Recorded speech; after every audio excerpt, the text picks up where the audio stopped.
do you post an IG reel to YouTube?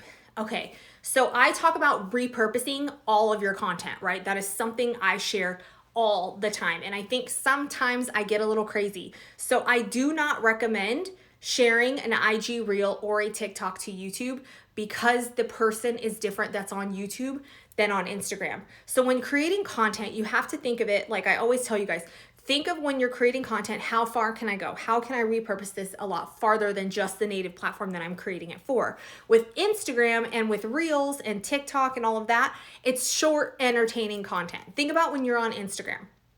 You go to it to be entertained. It's like a habit now. We were talking about, me and my husband were talking about this last night.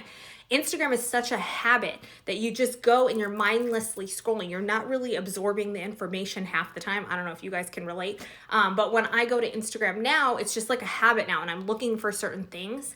And I think a lot of people are in that same boat. So Reels and TikTok do great on Instagram. On YouTube, people are going with something in mind. They're searching something, right? So they want to, sit down. They want to learn something. They want to sit down for longer form content. So I do not recommend putting a IG reel on YouTube at all. I would say your content is better off on Pinterest. So I would say take that reel and put it as a story on Pinterest because they now have the option to add stories on Pinterest and they are performing very well. So I would 100% not recommend doing it on YouTube, but then taking it and put it on Pinterest stories. And you can create pins as well, and they are doing so well. I see so many people on the search feed now putting their Instagram reels, their TikToks on Pinterest, and they're doing really well. They play in the feed. It's another bonus.